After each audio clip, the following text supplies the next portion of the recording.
Bienvenue à toutes et à tous dans Quoi la fait, le rendez-vous de l'infopays sur Télé Créole. Bougez et faites bouger durablement. Tel était le slogan de la Semaine européenne de la mobilité à La Réunion du 16 au 22 septembre 2015. Pour un événement aussi important, une conférence de presse assez originale fut organisée le mercredi 16 septembre. C'est au départ de l'aire de covoiturage de Belmen, le parking situé en face de la gare routière de Saint-Paul, que les membres du syndicat mixte du transport, du TCO, de la mairie de Saint-Paul et les journalistes participèrent à une matinée afin de relever le défi d'utiliser un autre mode de déplacement comme le vélo et le bus pour certains, la marche pour d'autres. Et afin de mieux sensibiliser le public, un village de la mobilité était installé dans le jardin de la mairie de Saint-Paul avec l'opportunité de rencontrer les acteurs du transport en commun, de vélo, de s'essayer à de nouvelles tendances de déplacement comme des vélos à assistance électrique, au Segway, au vélo couché et au final visiter le dernier bus hybride de Car West Move. Semaine européenne de la mobilité, c'est le moment ou jamais de sensibiliser le grand public à l'utilisation de modes alternatifs, arrêter d'utiliser la voiture. Et aujourd'hui, c'est une très bonne initiative puisqu'on a effectivement pu voir qu'il y a une première aire covoiturage officielle à Saint-Paul. L'utilisation des vélos, marcher à pied, l'objectif c'est de limiter l'utilisation de la voiture. La Semaine européenne de la mobilité est appropriée par l'ensemble des acteurs des transports et des déplacements qui ont envie de s'impliquer et qui ont envie de porter un message positif. Il y a bien sûr les institutionnels avec les autorités organisatrices de transport que sont la région, le département, les intercommunalités, mais il y a également le tissu associatif qui est très présent, très actif et qui veut aussi délivrer des messages pour inciter les gens à changer d'habitude, à changer de comportement.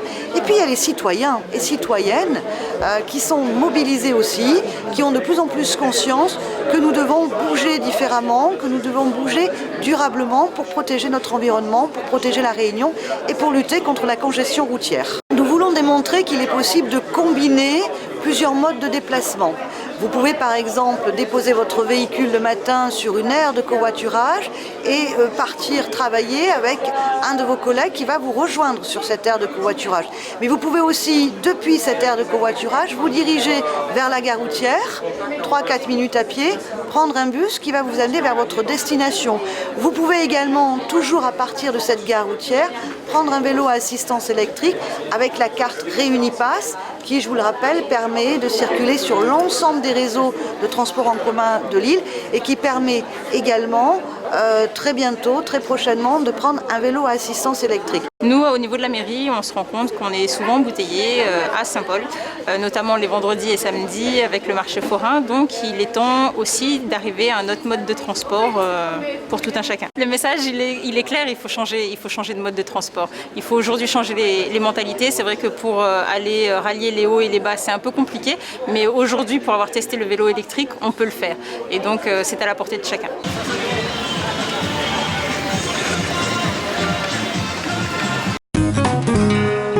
La journée européenne du patrimoine à Saint-Paul avait eu lieu le 19 et 20 septembre sur tout le territoire de la commune. Sur le boulodrome du Front de Mer, un village des journées européennes du patrimoine a été créé pour le plaisir des habitants.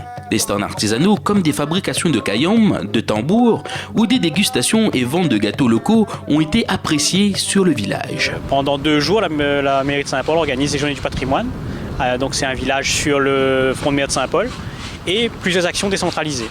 Donc le village, vous avez vu, c'est un atelier de meringue et un dressage des herbes de la savane de Plateau-Caillou.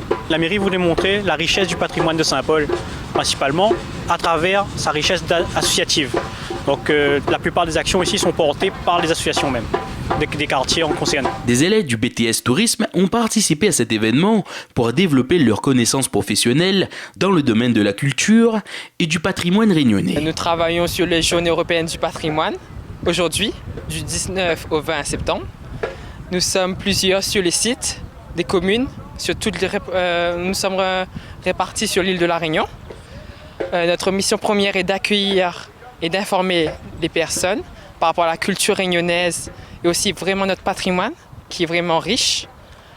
Tout cela est dans le but d'acquérir des connaissances professionnelles et de valider nos compétences pour comme ça on est plus valorisé et on a connaissance du monde professionnel.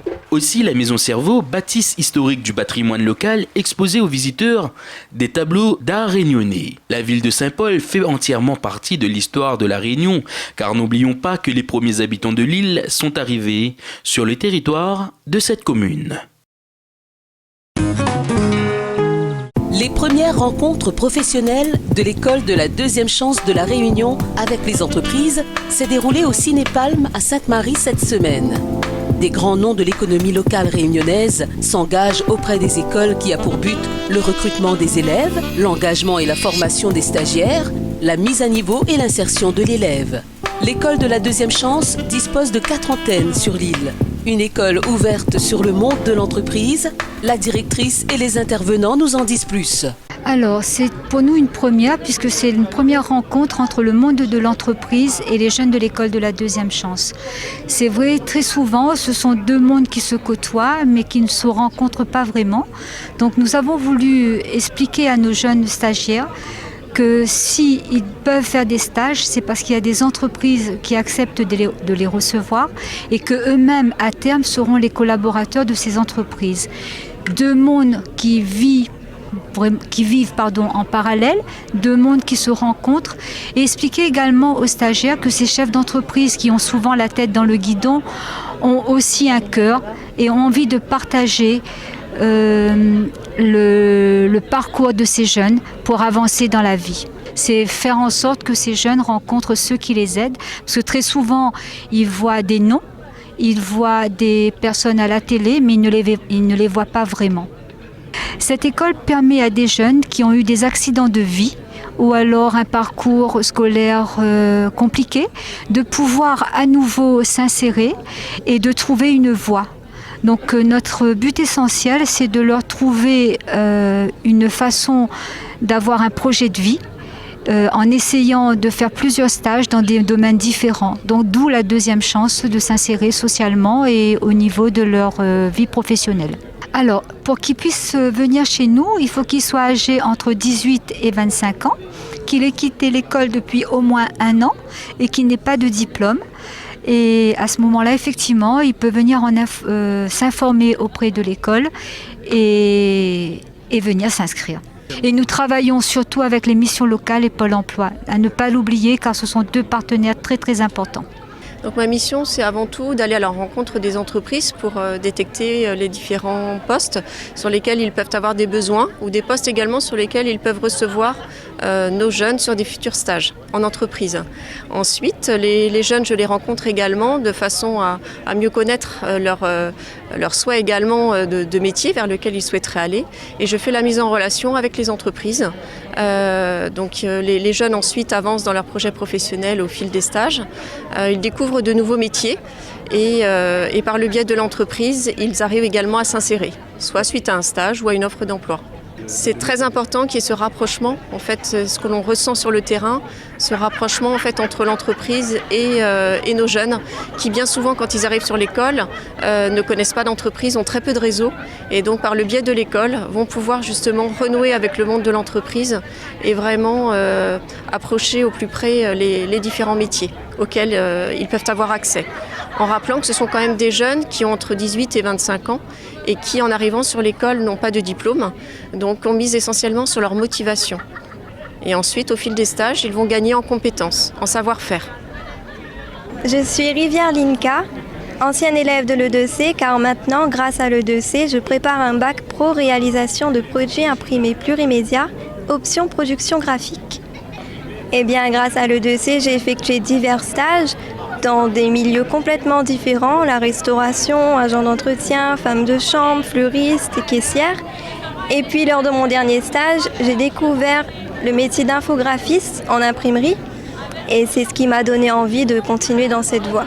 C'est grâce à l'école de la deuxième chance que j'ai pu découvrir ce métier.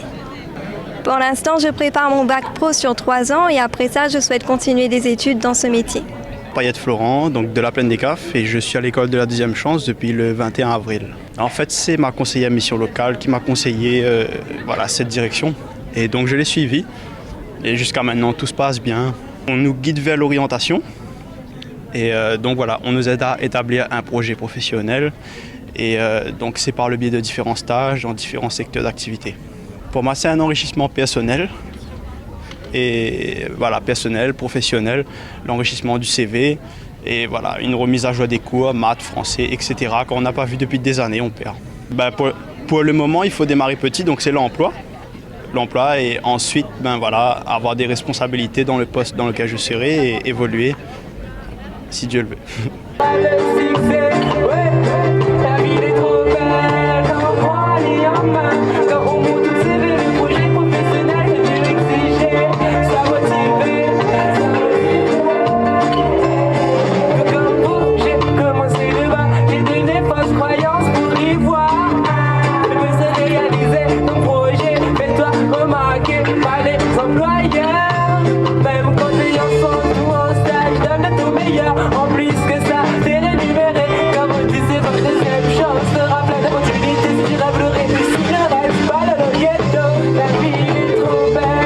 C'est ainsi que se termine l'édition de ce jour de Quoi la fée. Merci de l'avoir suivi et rendez-vous demain soir à 18h45 sur Télé Créole.